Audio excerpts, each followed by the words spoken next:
дети. Я не боюсь ни капельки, я Никита. хочу туда. Стой, сказала. Стою. Я тоже. Я очень сильно боюсь. Я хочу туда. Марина, не так рано снимать, Марина. Почему? Ну потому что сейчас один придет. Зачем военные Встань за приезжают? меня хотя бы, за меня. Встань, говорю, встань. Не надо. Встань. Да не-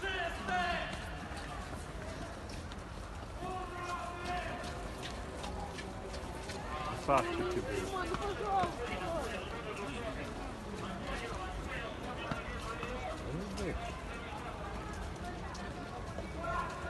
А зачем они приехали? Ну, сделайте вместе. Вот и приехали. Марина, не снимай. Слушай, сколько их? Это вообще...